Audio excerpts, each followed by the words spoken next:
Welcome to the Backyard Professor live show, where I'm going to review one of Jacques Vallee's books and share some information with him from him that I believe is interesting because he doesn't think inside the UFO box. Now that's interesting because the UFO box is itself a box to think out of, right? So Jacques Vallee has been one of the most influential researchers on the UFO topic that there ever has been. He's written about 12 books, several scientific papers. He is well known for his ideas on UFOs and what is called a control system. I'm going to share a little bit of that. The book I'm going to be looking at is Dimensions. It's a case book of alien contact. Now, it's very interesting that this particular book is one of his earlier books. It was a 1988 book. He updated it for 2008. And it is very interesting how he approaches the UFO subject. What I love about him is he's not just following all of the other UFO researchers in their ideas, nor does he follow them to their conclusions. I like how he has an independent streak to him. And I really like how he has stuck with it for how many decades now? 5, 6, 7, 8. And he's not even that old. I mean, he was studying UFOs before he was born, right? I'm very grateful that he's had such a prolific life and such an astonishing influence on people, even through the dark hours where ufology was considered, at best, suspect. Nowadays, we can talk about it openly without worrying about if anybody twits us. I mean, if anybody twits us, we can just twit them back as far as that goes. So hello, everybody. Be sure and hit the like button and subscribe if you haven't subscribed already, and share the video with your friends, family, and others who find this topic interesting, who need to discover what is it about UFOs that just turn us all on. In some instances, it turns us off. it is not an easy topic. I'll tell you what, it's a bizarre topic. I said that in my video this morning, and I think I lost a couple of subscribers for whatever reason. But anyway, Jacques Vallee, I have a short of Jacques that I want to share with you. Oh, I hope I can share it. I don't know if I can share shorts or not. Hold on, let me see. Oh, and I've got to shut off my heater. Hold on. I forgot to turn it off. I told myself I was going to turn it down so it wouldn't interrupt me. So there's my typical BYP move of leaving the screen, and everyone wonders what is going on with this clown. Let me see if I can share the screen and share this short. Yes, I can. Good. Good. Let me start off with this short of Jacques and what he says about UFOs, which will set the tone for tonight. He takes it seriously, as we all should. His take on this is extremely interesting. This is 60 years of experience being shared with us right now tonight. Let's go, baby.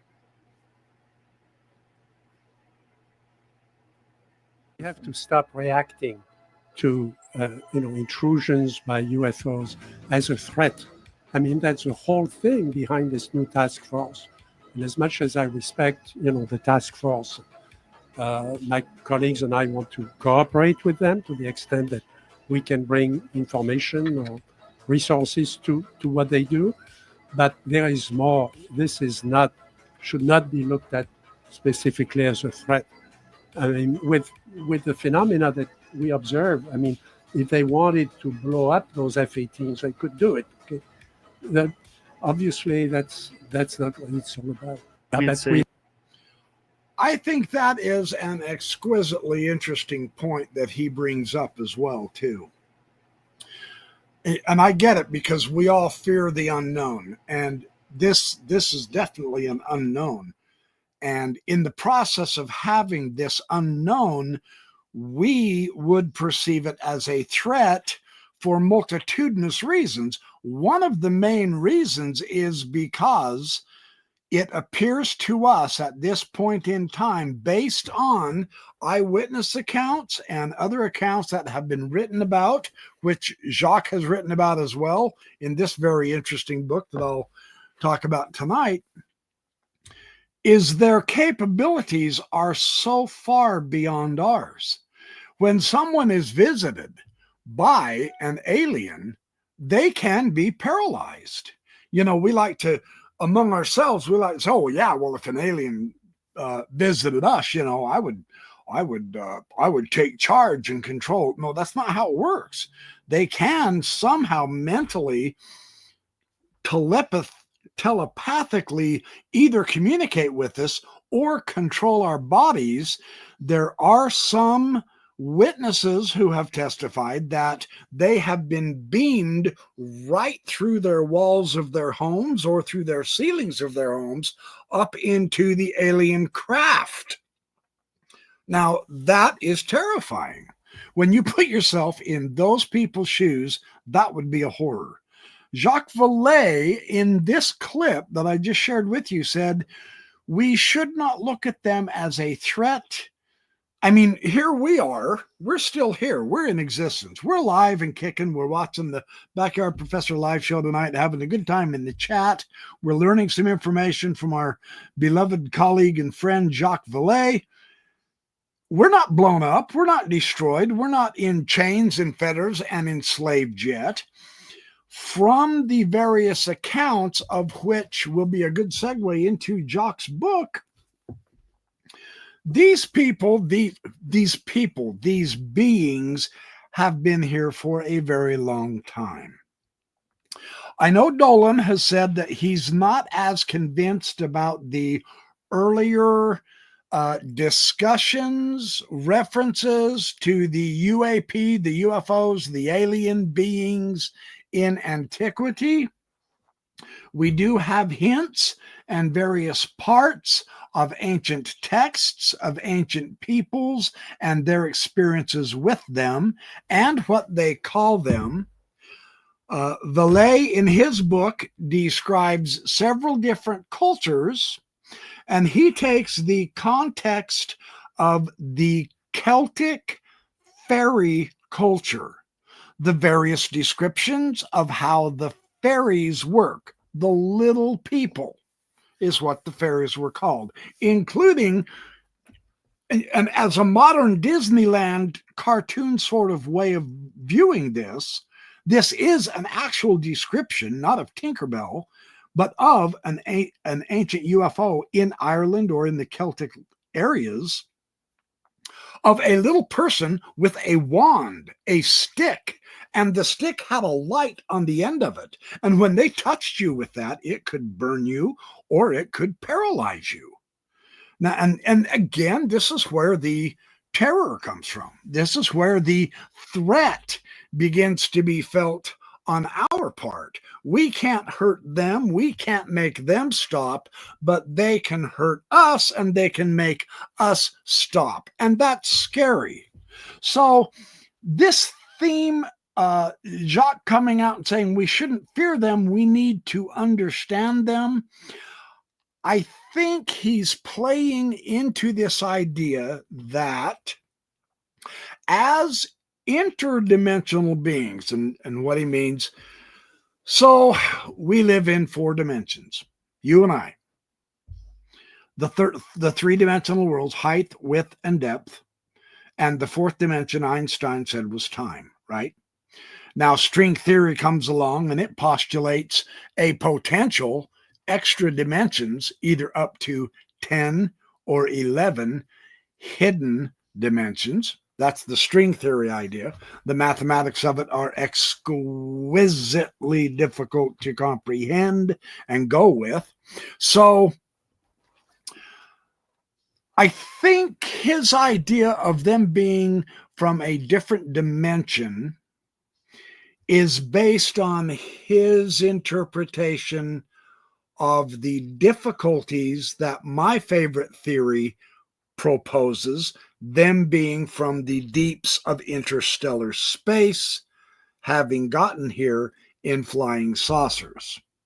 Vallee is not at all in tune with that hypothesis. So it's a little intimidating for me, a mere nobody, to be not challenging Vallee, but not totally agreeing with him. And as I research more, I'm finding his thesis very well researched indeed. And there are some convincing aspects of this. Just as a sort of a giveaway, just so you understand, Vallee also, and this was back in 1988. Now, he wasn't the first one, I'm quite certain. I honestly don't know who the first one was, but Vallee did indicate that the paranormal must begin to become a part of this dissertation, of this discussion between scientists, politicians, you and I, because we, the public, are having these experiences with these strange beings as well. They don't go park on the lawn of Washington, D.C. White House and convene only with Congress.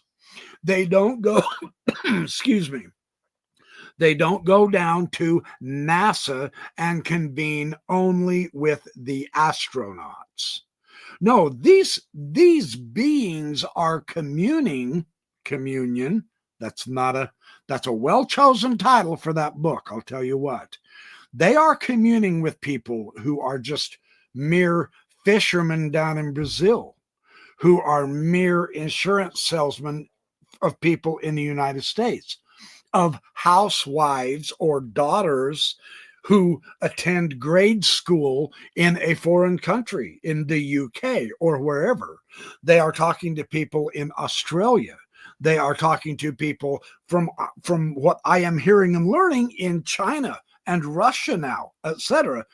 So this is not just an elite phenomenon for those people in our culture who have great power, wealth, and influence. In fact, one of the very head dogs, I'll call him, of NASA told Chris Bledsoe when he invited him down to NASA to look out over the facility and to have a tour of the facility, he told Chris Bledsoe, he said, these beings don't want anything to do with us. Man, they won't communicate with us. They won't talk with us. They don't care about our accomplishments. They don't care about our huge, magnificent, overwhelming, powerful rockets. Chris describes his impression when he walked into one hangar. It was like acres and acres and acres big, the hangar itself. He was just overwhelmed. He felt like literally nothing. He was so in awe at the stunning scientific accomplishment of our NASA program. Well, it damn well better be, because we've given those guys trillions of dollars through the decades, so they better have something to show for it, right? Well, they do. And Bledsoe was properly in total awe of that. But the NASA guy said, these guys they ignore us. They want to talk to you. They want to talk to the normal people in Mexico, up in Alaska, in North and South America, in the UK, in the Ukraine, in Australia, etc. This makes sense in so many ways, based on what Vallee says, if they are from another dimension. Because it's not about, and I agree. This is speculation on my part. I will identify this as speculation. My impression after reading the book is the visitation of ET to us as humanity is not about the rich and the powerful hobnobbing with the rich and the powerful. And that's why they aren't going to get it. But we will. And I mean, that might scare some people, but that's how it is. That's how it's going to work. That's my impression. Because of this reason, Vallee in his text says that it's and the way he words this, he's trying to be careful, but it comes across as kind of difficult. It's I won't say uncomfortable, but it's not comfortable. So I guess that means it's uncomfortable. They are attempting to control us, and don't get conspiracy minded yet. That's not what the control aspect of this means or is. They are controlling us. They are controlling our growth in a certain direction so that we don't destroy ourselves. He is of the impression that there is a helping going on, that it is not in the spirit of altruism, but there is a need for us to continue existing because we have something to contribute to the cosmos as a humanity. Now, that's very good news for our humanity. You know, I've been trying to put a positive spin on this whole thing in my readings as I've read Diane Pasulka and her very excellent sociological interpretations of how this affects us spiritually, because these visitations that are happening to so many thousands of people, and they are real, they really are having these experiences that they're talking about. It's not a mass group delusion. The psychologists are just out to lunch on that. Forget it. The professional establishment, and it doesn't matter whether it's the scientific establishment, if it's the psychiatric establishment, if it's the medical establishment, etc., they are not going to be able to comprehend it as well, I'll put it, as the people who experience this, because they are already closed off in their own minds because of their learning.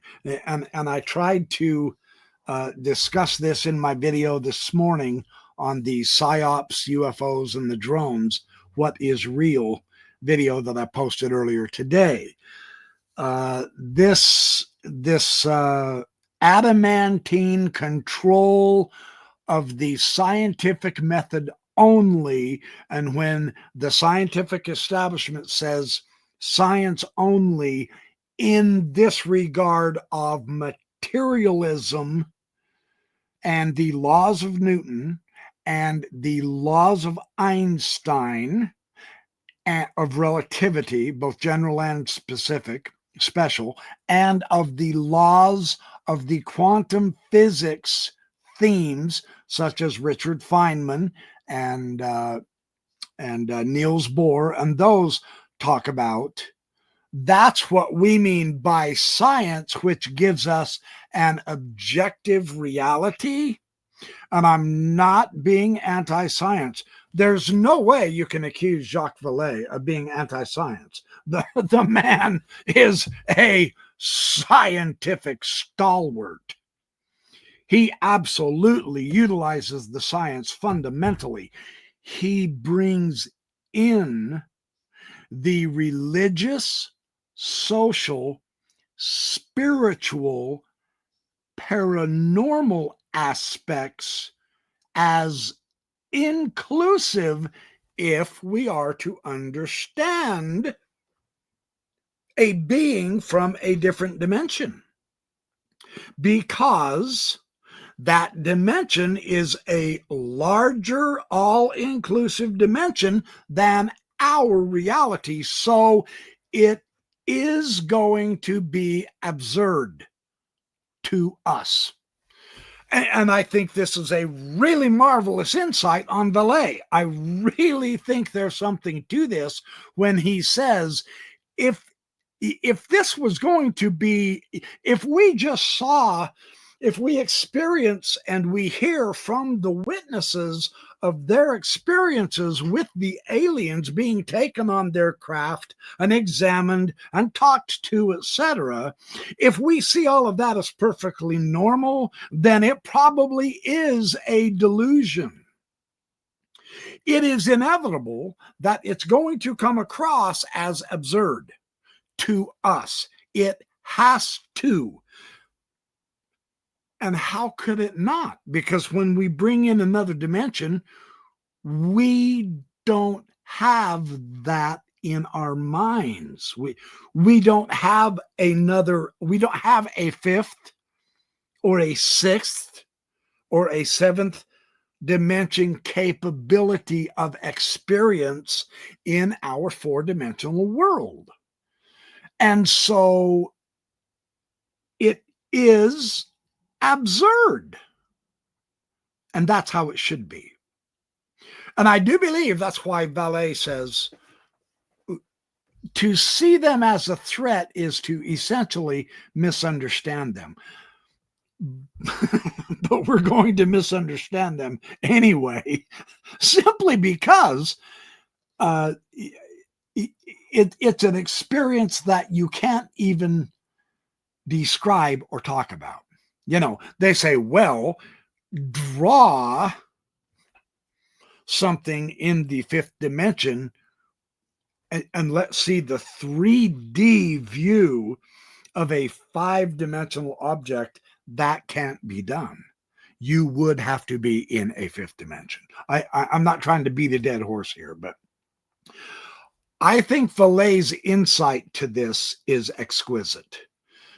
He basically convinced me that this weirdness, if I can call it that, this difference has to be. And when we have an experience that we say, well, we left our body, and while we were out of our body, you can see 360 degrees around you all at once, including around, over top, and all the way underneath you in a gigantic sphere type visual. You can literally see everything without turning your head in our three-dimensional world. To say that they're lying because that's not real is extremely myopic. In a 3D world, that is frankly absurd. But that's not the issue. If it's going to be normal in a 3D world, it's not from another dimension, right? I'm not trying to beat this horse, but this is a very important point that Vallee brings out that I very, very much appreciated. His descriptions, I'm going to just take a page 158. Let me just read briefly. What does it all mean? Is it reasonable to draw a parallel between religious apparitions, the fairy faith, the reports of dwarf-like beings with supernatural powers? Now, the fairy faith and the dwarves with the supernatural powers in the medieval ages and earlier, way back, these are the same types of beings that those people are experiencing, that we are in the UFOs, according to Vallee's stance, okay? The descriptions of the experiences are exactly the same. And what struck me in reading this book is the reason why J.R.R. Tolkien resonates so strongly with us is because he tapped into this archetype. The different people and types of people and types of beings in his magnificent materials of The Hobbit. And his storyline is very, very Middle Earth was real. Tolkien did not write that as, I'm saying this incorrectly. Yeah, maybe not incorrectly. Tolkien wrote the history of Middle Earth. I'll put it that way. He really believed in the fairy faith. He knew it was real. He actually said so in so many words in one of his fabulous essays. Yeats was another one who really did understand that we don't see it, but that doesn't make it not real. And that was quite startling to me. The poets are important to read. Yeats, Tolkien as a novelist, etc. And now Vallee says, is it reasonable to draw a parallel between religious apparitions, the fairy faith, the reports of dwarf-like beings with supernatural powers, the airship tales in the United States in the last century, and the present stories of UFO landings? They actually had in the late 1800s descriptions of tales of airships in the sky that came, and they had powerful beams of lights on them that shone down, and they also picked up people and took them with them. And these airships with absolutely no means of propulsion, but the people were there and they were talking to them, took off and disappeared. Just like we're describing our UFOs. This was in the 1800s, and Vallee documents it. That's quite remarkable. Very interesting.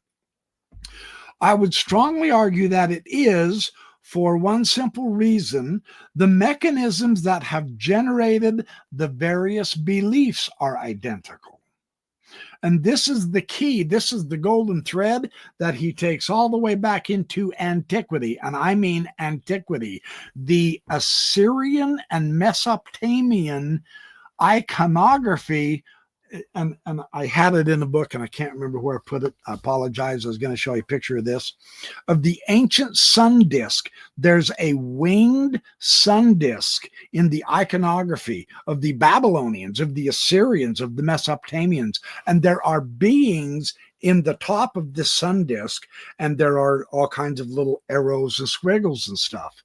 But he's saying the iconography and the description, we, our archaeologists, have labeled this as a mythological symbol. And Jung, in his book on the UFOs, the flying saucers, he described this in themes of the archetypes of the collective unconscious. So this theme is not just new to our day, it is the continuing thread from way back in antiquity. And he says their human context and their effect on humans are constant. And this is very much how Diane Pasulka approaches her study of the UFOs, is the social changes that this phenomenon is bringing about, Vallee says this is intentional.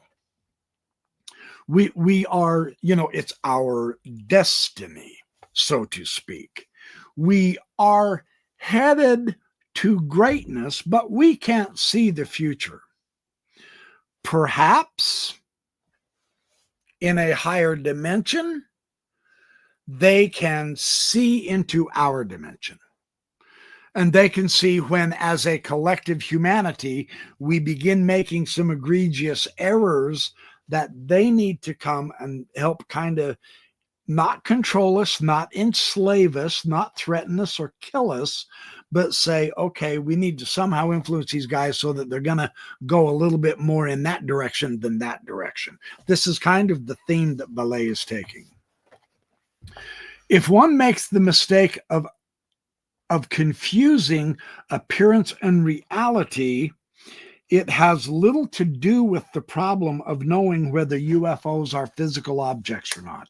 That's not the issue. And this is where Vallee departs fairly strongly from standard ufology, is he says, and this is our cultural context at this point, the only reason the government is ever interested in the UFOs is for the physical technology. They want to be able to build a craft that will fly as fast as those Tic Tacs, right? They want to be able to go faster than they go, etc. And so they only focus on the physical. To Vallee, he said that's the least important item of them all. That's not the issue at all. Attempting to understand the meaning, he says, the purpose of the so-called flying saucers, as many people are doing today, is just as futile as the pursuit of the fairies. You can chase these fairies all you want, you're not going to catch them. They're so-called pixie dust that we mock and we say, yes, that's just children's stories. That's actually real. The same description is had in accounts of people in the Middle Ages who described when the short dwarves would open their mouth and there was an exhalation of vapor or whatever, and that is what put the people to sleep and made it so that they couldn't remember what happened, or that is what paralyzed them while they were then picked up and carted off to the UFO. This same effect is happening at all times. It is quite remarkable. The phenomenon has stable invariant features, some of which we've tried to identify and label clearly, but we have also had to note carefully the chameleon-like character of the secondary attributes. Now, he also shares something that I have been hesitant to accept about the UFOs, and I am beginning to realize that, and you're welcome to tease me and call me slow, and yeah, you got to come up to reality, dude, you're way off. That's good, because I am coming up. I am adapting and changing my stance on this. Apparently, they really can shapeshift. And I know there's several of you who want to tell me, yeah, we've been trying to tell you that for weeks, dude. It's all good. You can tell me that. Vallee also documents this specific theme. And this is quite remarkable. In part, my suspicion is it was my own fear, because if you can't specifically identify and distinguish a UFO from something else, then that can be dangerous. That's where my trepidation is on that on that issue.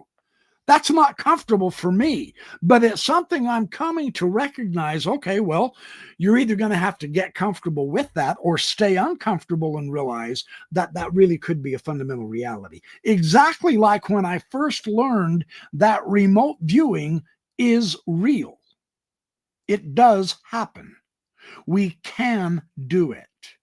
The paranormal is now becoming a part of the discussion and the practice of trying to communicate with these beings. Now, that's very difficult for me. I don't know about the rest of you. That's very difficult for me. I was raised on classical science where all of this stuff was no. That's not part of objective reality. Now I'm finding out that you can't just arbitrarily throw it out because you don't like it, like our science has done. Science has to change. It has to be more inclusive of the spiritual and the paranormal and the psychical. And I'm not trying to say science all of a sudden now has to quit doing things the way it did and get into just everything and anything woo-woo. No, that is not what I'm saying. The scientific method is valid. Jacques Vallee is my man to fall back on that, but now it needs to become more inclusive. And this is going to be an adjustment for a lot of people, me included. So anyway, I'm just throwing that out there. In the future, as I begin to delve into these things, there's going to be people who say, oh no, you've fallen into the woo, you've lost and all that. I get it. It's all good. But I've got some pretty damn good researchers on my side doing this as well. So now here is another kind of an angle to help our psychology here. He described the story of an airship in the previous chapter in 1897. And the bearded characters, there were a number of bearded characters on this airship that got off and talked to the people. It was in the Midwest. And they requested water from a well and bluestones or other similar things. Now, the stories witnesses told were believable, if somewhat astounding, to American farmers of the time. It was just out there in a field. This airship shows up, and bearded little guys jump off this airship and say, hey, we need some water. And this is the airship that beep, beep, disappeared instantly, as it were. A UFO. But they didn't see it as a metal silver flying saucer. They saw it as an airship. Fascinating. This corresponded to the popular concept of an elaborate flying machine. It had wheels, it had turbines, wings, powerful lights. There's only one detail not yet dealt with: the fact that the airship, though believable to the witnesses of 1897, is no longer credible to us. And this is important. Here's an important point. We know that the device as described could not possibly fly, unless its outside appearance was designed to deceive potential witnesses. But if so, why? Why do you have to change the appearance like that? Right? What was it? What was the purpose of such a situation like this? Perhaps the airship, like the fairy tricks and the flying saucers, was a lie so well engineered that its image could sink very deeply into the human consciousness and then be forgotten, as UFO landings are periodically forgotten, as the appearances of supernatural beings in the Middle Ages are forgotten. But then, are they really forgotten? Because human actions are based on imagination, belief, and faith, not an objective observation. As military and political experts know well, even science, which claims its methods and theories are rationally developed, is shaped by emotion and fancy, or by fear. And to control human imagination is to shape mankind's collective destiny. And this is what is so important to Vallee.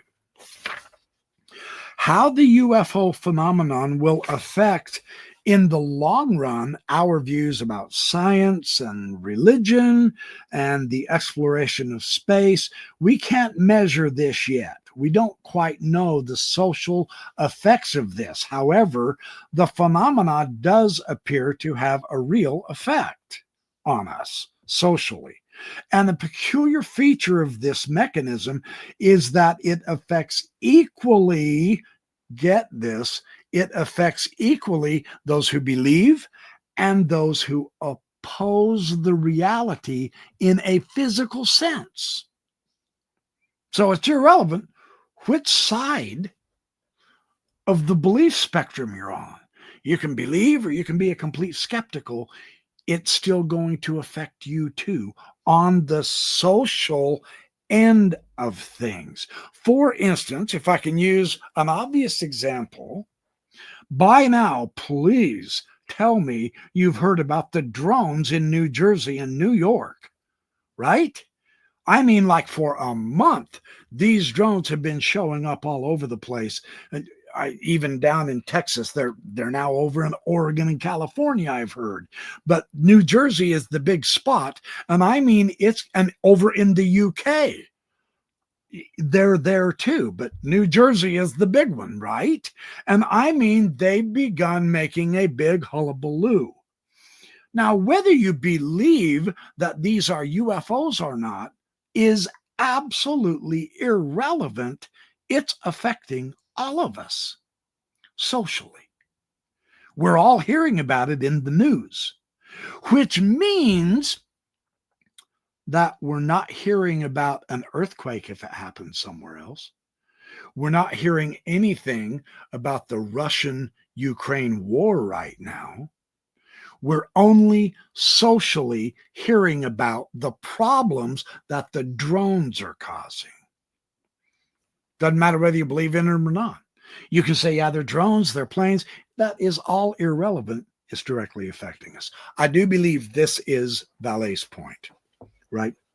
So for the time being, the observation can be made that it is possible to make large sections of any population. Now get this, it is possible to make large sections of any population believe in the existence of supernatural races, in the possibility of flying machines, or drones, or airplanes, doesn't matter, in the plurality of inhabited worlds, by exposing them to a few carefully engineered scenes, the details of which are adapted to the culture and the symbols of a particular time and place. And this is what Pasulka has been saying in her books and in her many interviews also. We see them as a technologically superior advanced civilization because that's what we basically as a culture almost worship is technology. I mean, here we are using technology to enjoy each other's company in the chat and listen to this blabbermouth on the YouTube talk about Jacques Vallee, right? So it is affecting us.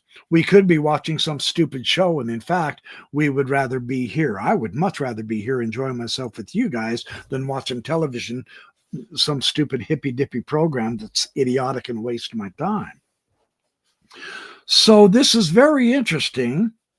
In the United States, the UFOs appear as science fiction monsters.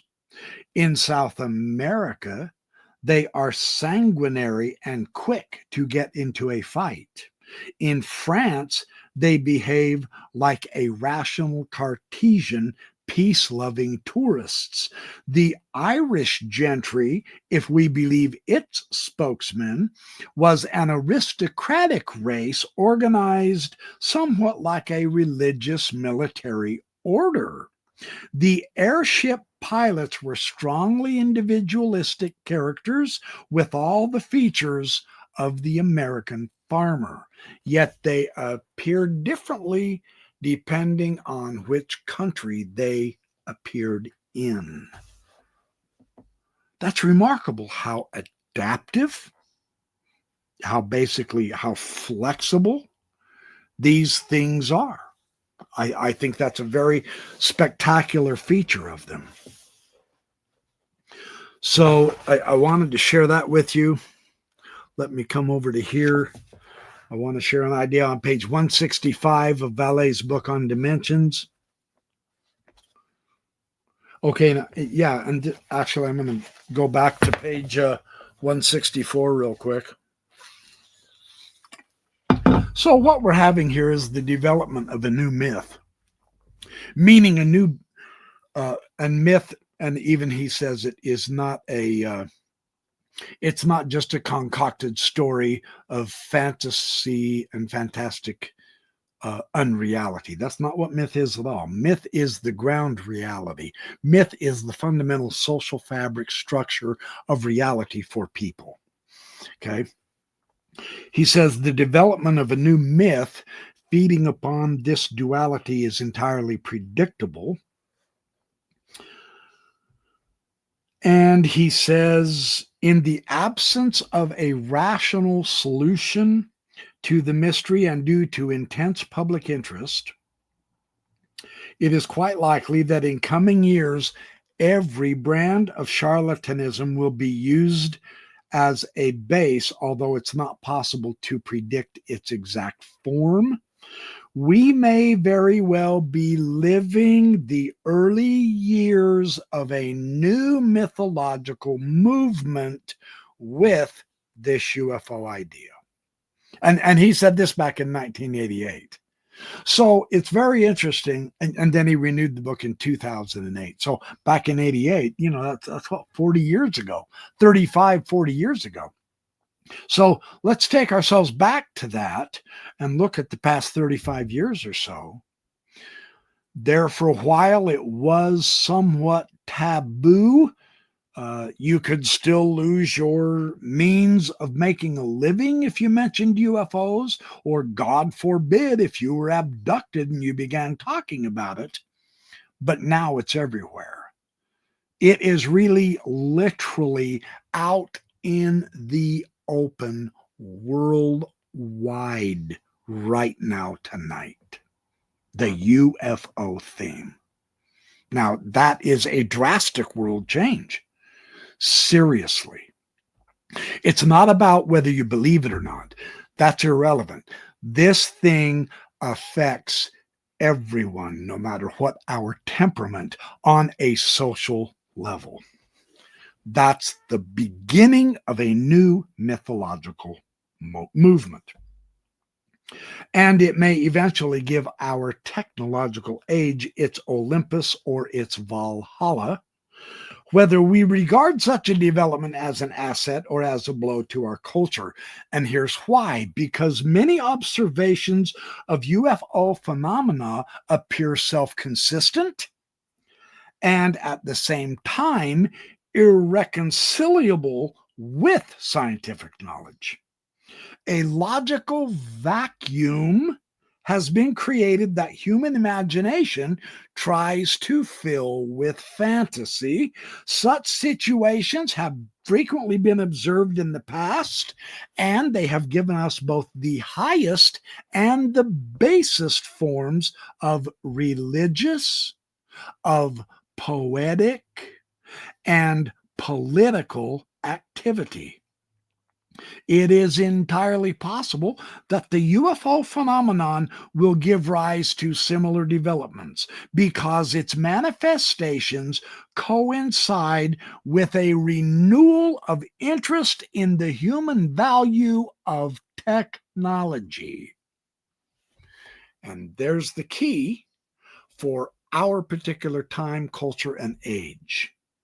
This is why the UFO issue can no longer be kept secret by the governments, because of the race for the technology and it's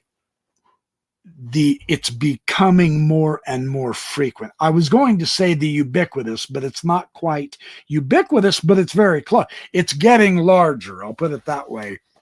Many more thousands, if not tens of thousands of people are now seeing strange lights in the sky. They are now having the experiences of beings from what Vallee himself would say, other dimensions. Some people still insist, no, they're from outer space. They tell us that. He does discuss that.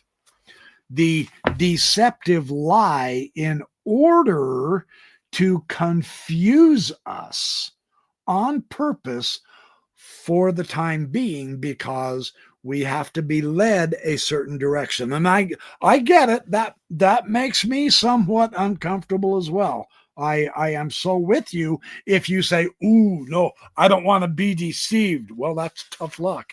You've been deceived every day of your life by someone or other, some organization or other, be it religious, political, economical, or so forth, right?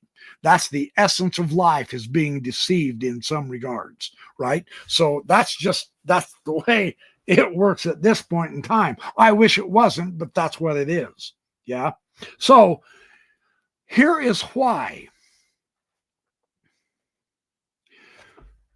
And it is precisely because science is the process for now in our culture through which unsolvable emotional arguments can be transformed into organized phenomenon. And this is what interests us in this UFO thing. Therefore, to say that UFOs are not a scientific problem, or even to pose the question of whether they are or not, is to utter an absurdity. We know they are. Look,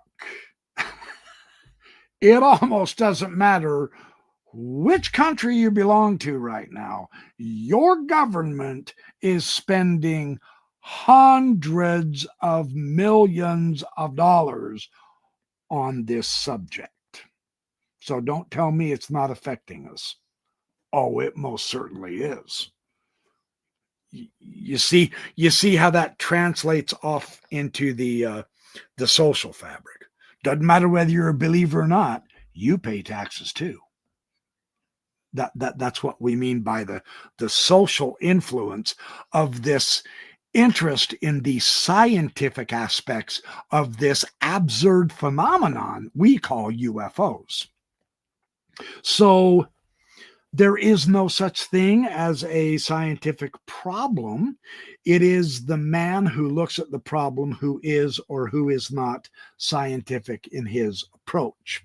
So science is an object in the human mind, not a character we are at liberty either to bestow upon or to withdraw from every funny looking contraption that happens to cross our skies.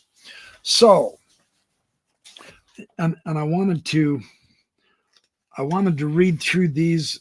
I'm not going to have the time, I don't think. How long have I got? Yeah, I've been going for an hour. Let me just do a couple more highlights. And I'm not trying to overemphasize the scientific aspect of this, but it really is important to emphasize it, because no one is being asked, nor can we be. That would be the ultimate absurdity, to just throw away the science. No, that's not how this is going to work.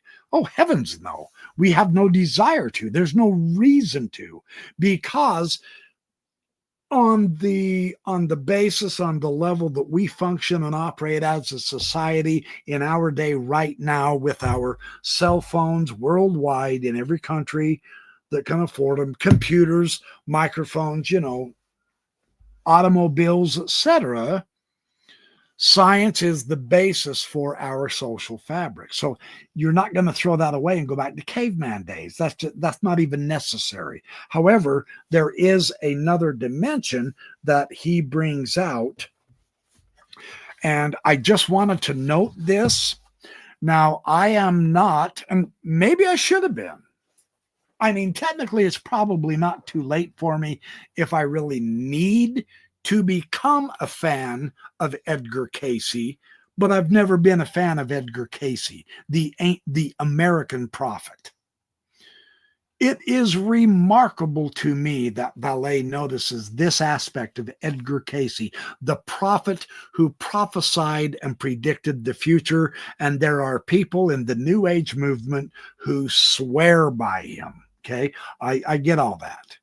I personally have not studied it that much, but as a child, it's very interesting that Cayce met a woman who appeared out of a sphere of radiant light and told him that he would be able to heal the sick when he grew up.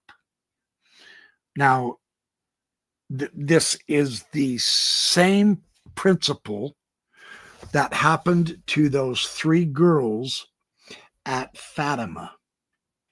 It was a woman who showed up and performed the miracles for the people. And they kept showing up month after month after month, and they witnessed a glowing orb, which the Virgin Mary came out of. And once again, Chris Bledsoe, the most tested man of UFO experience by every scientific establishment, scientist, politician, military man, it does not matter. They know he's authentically the real deal. He contends that it was a woman coming out of a ball of light who communicated with him as well. Just a remarkably interesting pattern here. It's not a patriarchy only anymore. The world is changing. This perhaps, I don't know if this is my speculation, I'll label it as such, maybe the extra-dimensional beings recognize that we have gotten too far off balance with the man-only world, and therefore we need to bring it into a better balance and include the other half of humanity in order to succeed in gaining our spirituality back instead of being so materialistically myopic. I honestly don't know, but that would be a guess I would hazard. So that's kind of interesting.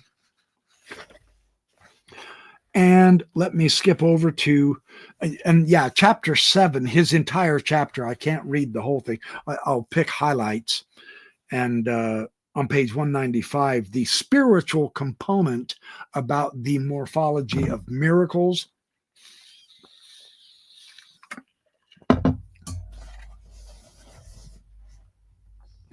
Because, from Jacques Vallee's point of view, because the beings would be coming from a higher dimension, and therefore they can visit our lower dimension.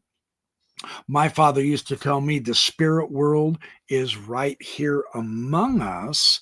It's just an extra dimension that we can't see them, but they can see us. Well, you know, that makes some people nervous, but understand that's actually with the dimensions nestled within dimensions that actually may be real. So, you know, be careful what you do. You think you're alone and you can do stuff in dark secret and break the law. No, well, maybe not, you know.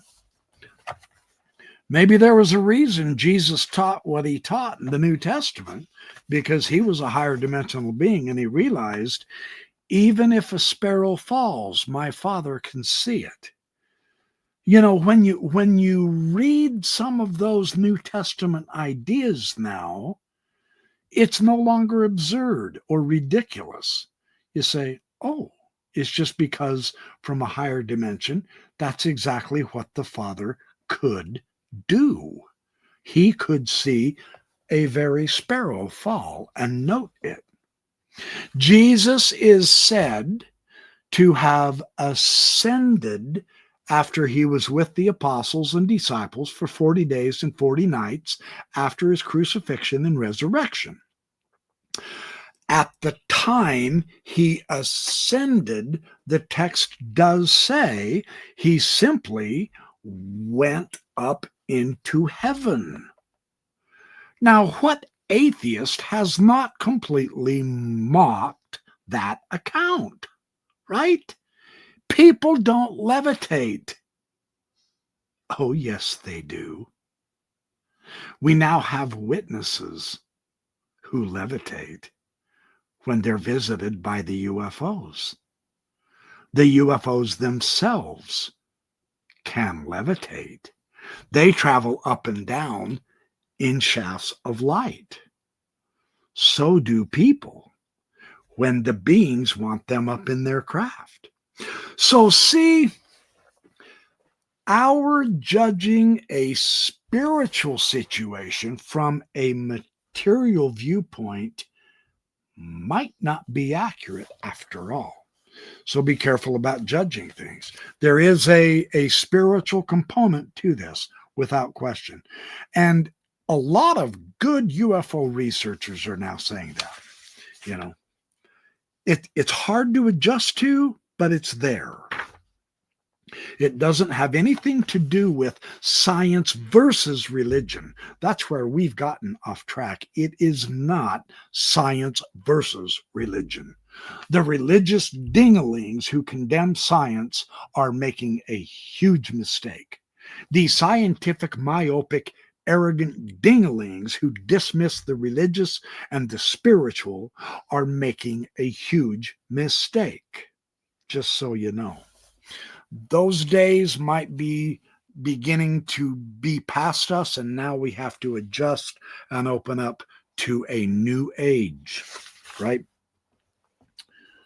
So let me skip this. Let me go to my next point. Yeah, and this is the idea too. One of the other interesting characteristics, and this is in the ancient records. And it doesn't matter whether it's in the ancient Hebrew scriptures or the Greeks or even the ancient Indians, etc. There's this theme of the shining beings. And, you know, in the art, the classical art of the Renaissance, with the halo around the head of someone who was spiritual. You see that in the paintings, the classic masters.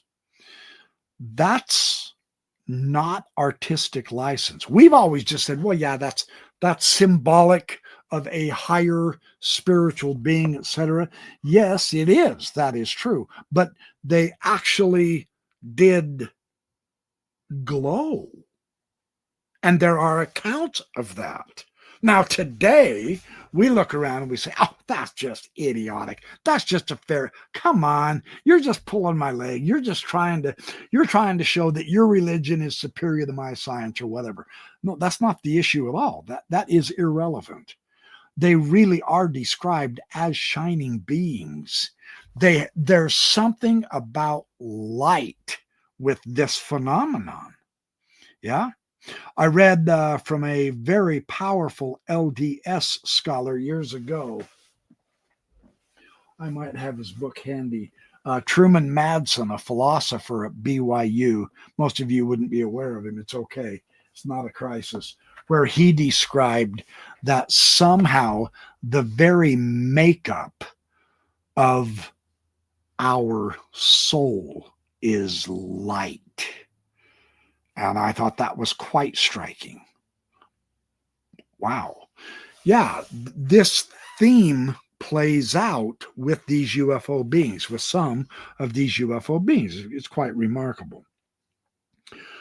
The relationship between religion and the paranormal phenomenon is, it's a difficult adjustment, but it is an adjustment that needs to be made, truly. And so The most interesting theory put forth by Evans Wentz is a further development of the observation that ancient gods are continued under new names as myths evolve from civilization to civilization. And this is interesting because we do have archaeological information and validity of archaeological discoveries. I'm going to pull a backyard professor on you. I know where the book is. Ha! I say that now. Oh, now, wouldn't you know it? I can't find it. No, it's here. Anyway, it's a book by Mark Smith. Several books by Mark Smith. Oh, come on. I gotta have them. They're here. Anyway, it's there. Mark Smith, one of the great biblical scholars and archaeologists, he describes this very theme of Yahweh of the Old Testament came from the ancient Canaanite pantheon of gods as one of the sons of El. Well, Michael Heiser, the Christian scholar, he just recently died a couple of years back. He died way too young. He was a phenomenal Hebraist. He talked about this, the council of the gods, Yahweh being one of the sons of El, and that is the El of the Bible, etc. This is the same idea. It's not that they were inventing gods. It was just that the god was transferred. This same phenomenon is exhibited in our UFO situation, astonishingly enough. It's very interesting. Could it be, he asked, Evans Wentz, that every land has its own psychic and telluric forces contributing to the appearance of certain spirit entities regarded by human beings as gods and goddesses? For instance, in the ancient Babylonian pantheon, you had the god Baal. Now, he was the great god after El. El is the one, he's the one that's pictured in the classic Christian sense of the old man, the long beard, sitting on a throne, drooling because he's so old and useless. He's the head god of the god, and he's up there in heaven sitting on his throne, twiddling his thumbs, while his son Baal is the one who is battling the serpent Tiamat, and he destroys the serpent, and thus creation occurs. Baal was considered a storm god.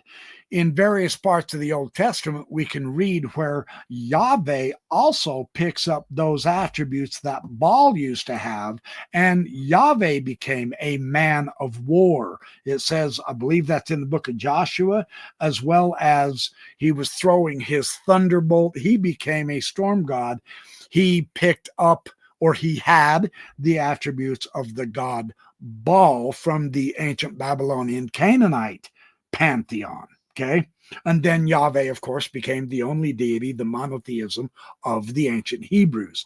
This same principle is here in the mythology continuous.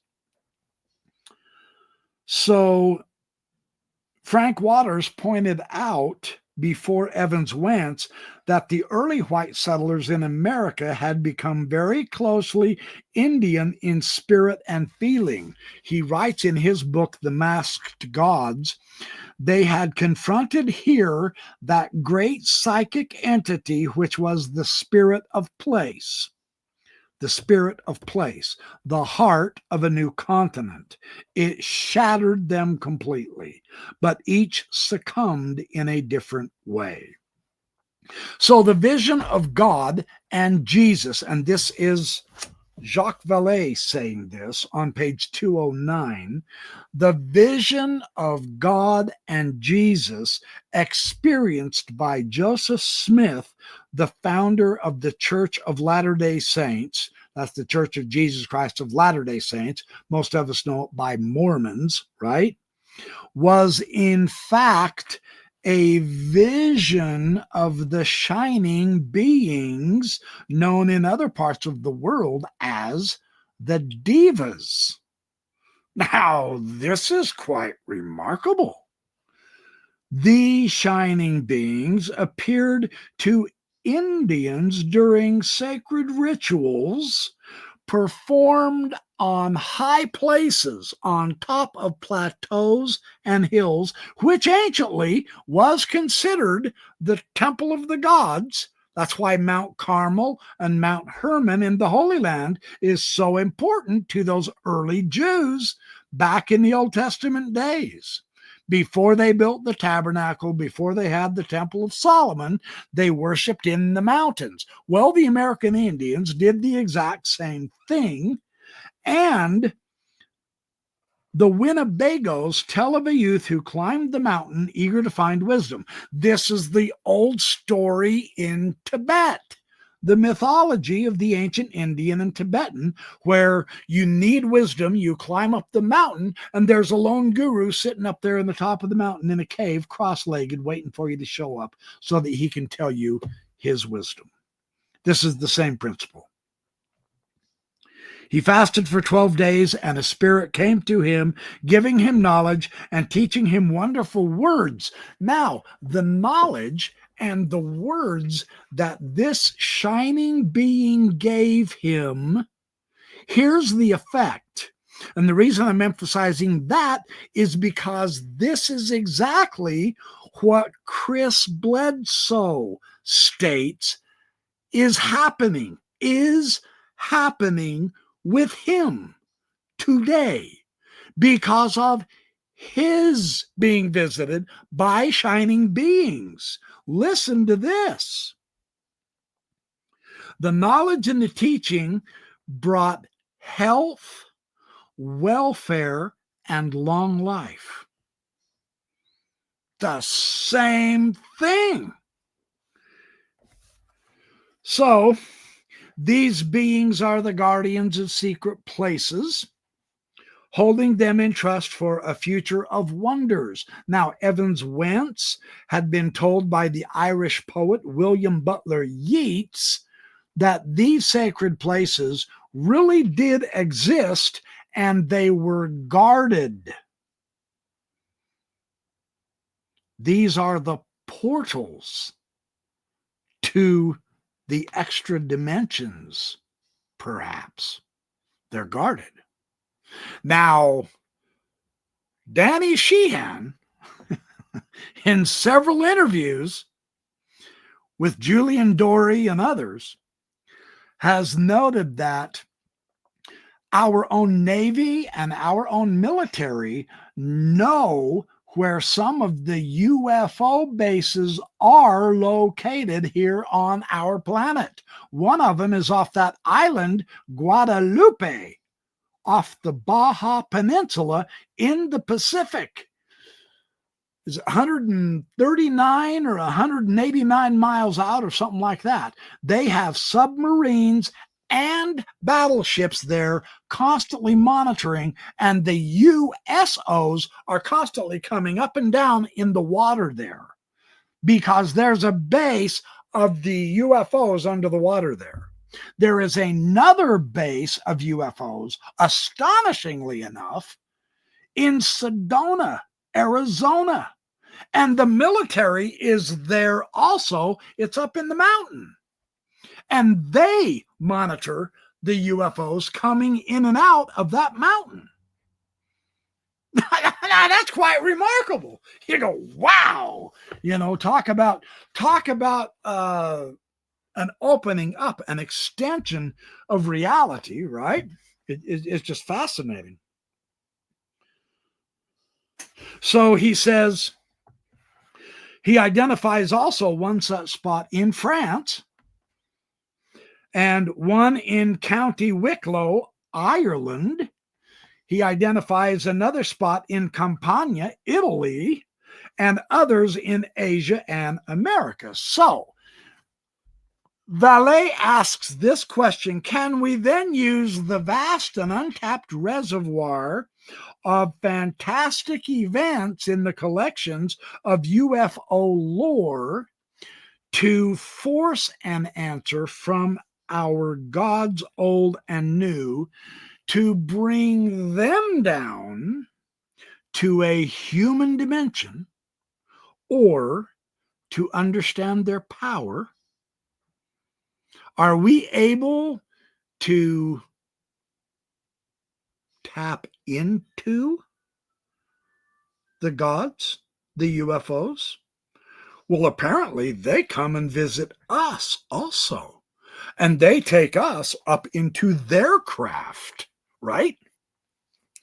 Or do we find ourselves locked in their understanding, in their maze, in their fly bottle? Is the time of our inquiry always wrong? The place always elsewhere?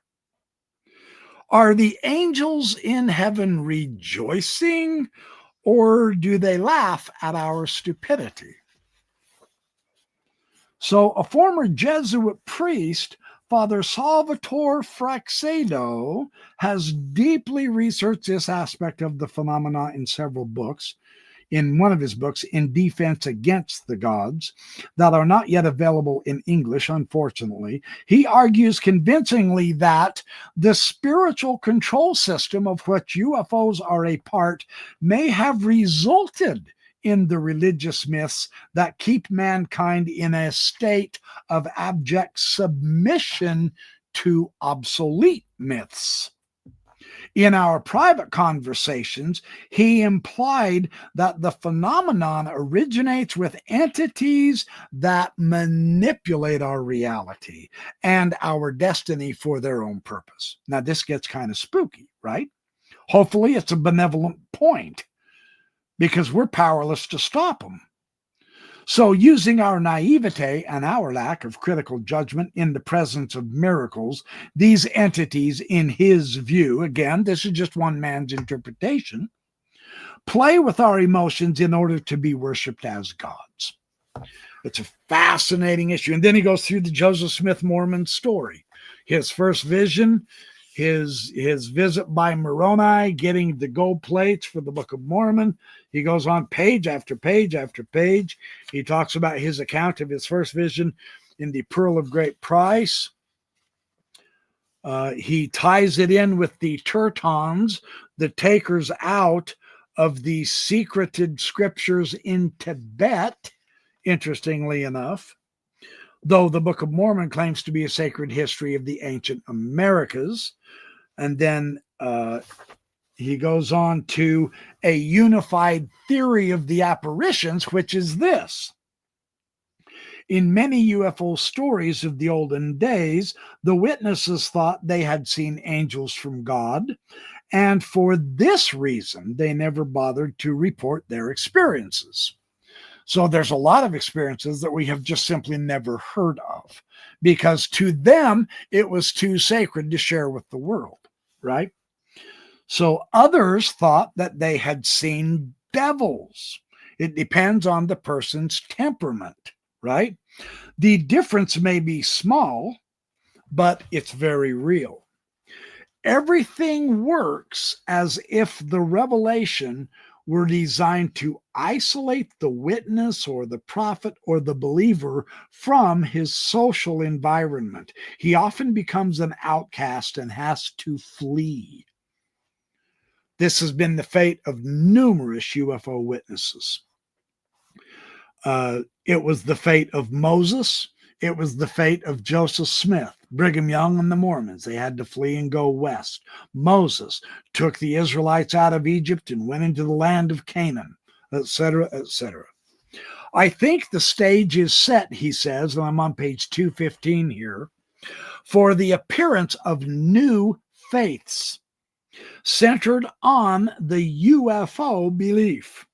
To a greater degree than all the phenomena modern science is confronting, the UFO can inspire awe, the sense of the smallness of man, and an idea of the possibility of contact with the cosmic. That's what it's doing. Now that's quite interesting. It is what he calls a spiritual control system, right? Now he says also that the UFO phenomenon can be a physical mass. It has weight, inertia, volume. It does have physical parameters that we can measure. And yet, what this actually is it's a window into another reality. So instead of asking if these seemingly maneuverable and impossible objects, such as tic-tacs or flying saucers with the way they travel, could be a manifestation of some advanced technology, and in some cases they may actually be terrestrial, they thought only of suppressing the records of the event. Several of his scientific colleagues did not want to investigate it, and it just bothered him like crazy. He said, why was the first thing on their minds not to investigate the issue, but to suppress it and destroy the records? He said, we've thought about this all wrong all the time. And that is one of the things that made Jacques Vallee to be one of the great men of our century, as far as I'm concerned, because he said, I wanted to understand the phenomenon, and especially to determine whether or not it had an intelligent origin. And they became, a group of him and his friends became what they whimsically called the Invisible College. My interest in UFOs went through several phases, he says on page 225, but my curiosity, now this is very cool what he says. He says, my curiosity had never been satisfied by the behavior of scientists who destroy, distort, or simply ignore the very facts that they should investigate. In other words, science lost its way when it began to take things off the table to investigate. And this is Gary Nolan's main beef with science today. He says science should never take it off the table, leave it on the table, and we investigate it. That's what science does. Very cool. So, it is discovering unknown dimensions in our own environment is his, basically it's his conclusion about this UFO phenomenon. And that is utterly fascinating. I do want to explore this more. After reading Vallee's book, I really like it. I'm going to try like crazy to get more of his books and keep studying his books this way. So what we obtain is a picture of a different reality that seems to cut through our own reality at right angles. It is the reality of Magonia, and I am in the process of reading his book, Magonia. It's free online. You can look it up and read it for free online. We all ought to try to read it, and I can talk about it also. So this is basically, and then I want to get to one more. I mean, the whole thing is interesting. Yeah, he says the whole idea is page 284, and then I'll call it a night. Instead, I believe that the UFO phenomenon represents evidence for other dimensions beyond space-time. So the UFO may not come from ordinary space, but from a multiverse, which is all around us and of which we have stubbornly refused to consider the disturbing reality in spite of the evidence available to us for centuries. And that's the evidence of the stories of the experience with the gods. Come on, what else can you call these beings from a higher dimension except gods? Because coming from a higher dimension, they can do things in our less dimensional reality that we have no choice but to call miracles. But they're really not. I mean, they are. But they're natural to a being of a higher dimension. That's not to take away the validity, the power, the beauty of the miracles when they happen in our level of reality at all. He's not disparaging the religious or the miraculous. He is confirming it. And that's what's so important about this. Some have come away deeply discouraged by the realization. Well, no, I don't want to get to that. Oh, he's talking about airships and stuff. He says the UFOs are physical manifestations that simply cannot be understood apart from their psychic and symbolic reality. What we see here is not an alien invasion. It is a spiritual system that acts on humans and uses humans. Now, a Christian probably wouldn't have much of a beef against that, because that's what they say God and Jesus do, right? You know, be slaves to Jesus Christ, according to Paul in the New Testament, right? Well, it's the same principle. They're just using us. Yeah, well, Jesus and God is using us. So it's the same theme, is what Vallee is pointing out. Interesting. So that's basically what I wanted to cover. No. One more thought. Hold on. Now, he is speculating, but this is really cool. This is good. This is the note I want to end on. Absolutely. So we are beginning to suspect that ancient challenges are brought to light by high technology. Creative speculation is necessary here. We understand that. It's all good. We have to speculate in order to learn and progress, simply because we don't know how to deal with a higher dimension, let alone a higher dimensional being right now, right? So we're kind of stuck with guessing. So, can a path be found toward realities that are not situated on faraway planets, but are right around us, outside our normal consciousness? Let's take a look at this. Is this what happened to abductees like Helen and Kathy or Travis Walton? Now, here he brings up a very remarkable twist on how to look at this that might help us figure this out a little better.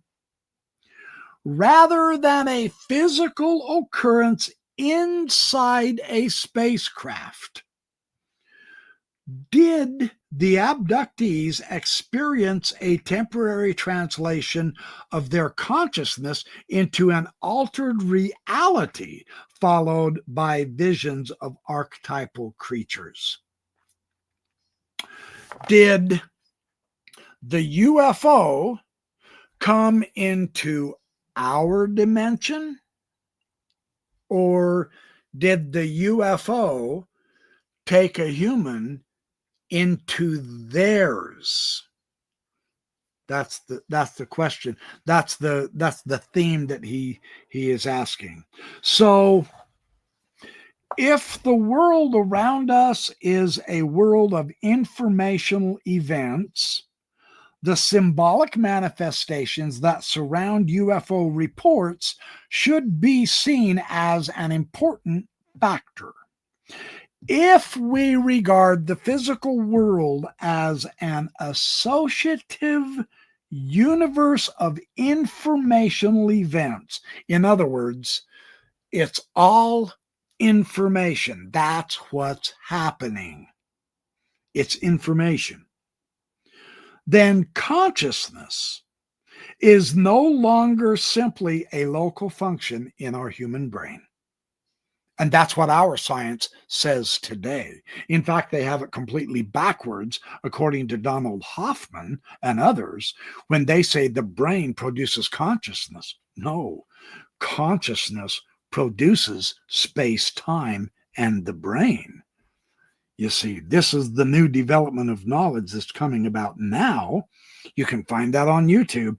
Instead, I propose to define consciousness as the process by which informational associations are retrieved and traversed, the illusion of time. So he's talking about time and space. The illusion of time and space would be merely a side effect of consciousness as it traverses associations. in such a theory apparently paranormal phenomenon, such as remote viewing and precognition, would be expected, not shocking when it showed up, but expected, even common, and therefore UFOs would lose much of their bizarre quality. These phenomena would be natural aspects of reality of human consciousness. Wow, that's a head full. And I've only just skimmed this book. Really, truly, I'll encourage you to get that book. Fantastic book. Fun read. It is a little bit older. It's one of his earlier ones.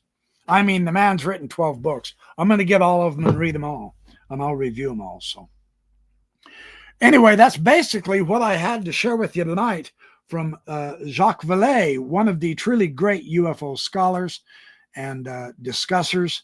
Someday I would really like, if he can, to get him on my show. That would be very fun to do. I'll have to get a hold of him and see if he can make the time.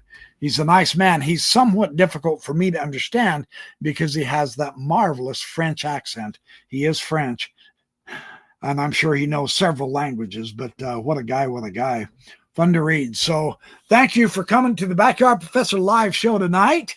I'm going to close it out and bid you farewell until next week. Keep your eye on the channel. I'm going to have many more videos on all facets of UFOs, of aliens, of drones, of all sorts of items and things and news items and updates and upgrades. It's a subject that just keeps on giving, man. And there's times when we will see stuff that is absolutely absurd, and I will take notice of that as well. So thanks, all of you guys. I appreciate everything. Have a good night. Be good, do well, have fun, make lots of friends, smile, be happy, and share the love. Hit the like and subscribe, and I will see you guys soon right back here on the Backyard Professor channel.